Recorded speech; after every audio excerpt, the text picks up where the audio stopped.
Hirap nga po ngayon mga idol ang Sacramento Kings na manalo sa nakalipas na laban sa pagkakaroon nila ng 8-game losing streak at ang pagbagsak bilang 14th seed sa West na merong record na 3 wins, 13 losses. Kaya maituturing sila ngayon bilang isa sa pinaka mahinang kupunan hindi lang sa West kundi pati sa buong NBA. Kung inyong matatandaan, malaki sana ang expectation ngayon sa Kings simula nang makuha si Russell Westbrook at Dennis Schroeder. Kaya isang malaking katanungan, bakit bigla na namang lumamaya ang team na ito? Well, ayon sa ilang mga analyst, malinaw sa sikat ng araw na walang chemistry ang team. Lahat napaka-inconsistent sa opensa at napakalamihan ng depensa na rason bakit natatambakan sila. At kung sakali magpatuloy pa ang mga pagkatalo, lalo pat mawawala si Domantas Sabonis ng isang buwan dahil sa injury, asahan na nga ninyong ikukonsidera ng front office na buwagin ang kanilang lineup sa pag-trade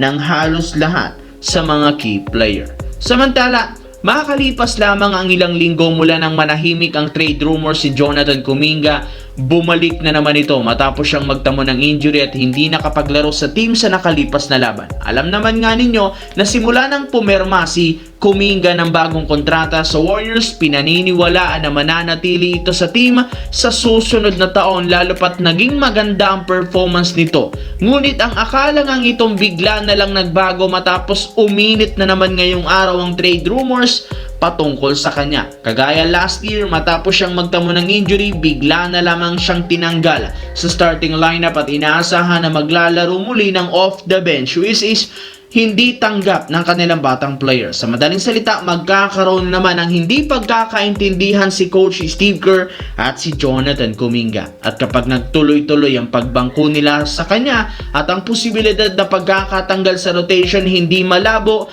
na matuloy ang trade request nito. Sa kabilang banda, puro papuri nga po ang natatanggap ngayon ang starting center ng Los Angeles Lakers mula sa mga fans at analyst. Malayong-malayo sa nangyari sa kanya noon sa dating team na Phoenix Suns at Portland Trail Blazers, kung saan puro batikos ang inaabot niya.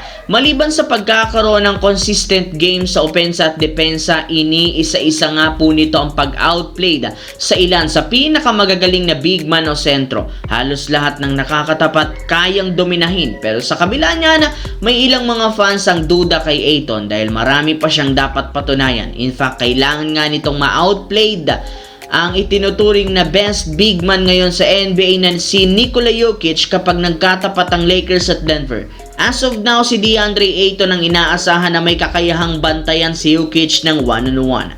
Kung inyong matatandaan, hirap nga ang Lakers nitong nagdaang taon na pahintuin si Nikola Jokic, maging si Anthony Davis hindi kinakaya. Kinailangan nga nitong i-double team para lamang mapabagal ang opensa. Kaya nabuhayan ng husto ang Lakers nang makuha si Ayton at maging maganda ang performance nito dahil nangangahulugan may kakayahan na silang talunin ng Denver Nuggets. Para nga sa kaalaman ng lahat, simula nang makuha ng Lakers si Luka Doncic, hindi na nga nanalo sa kanila ang Denver Nuggets.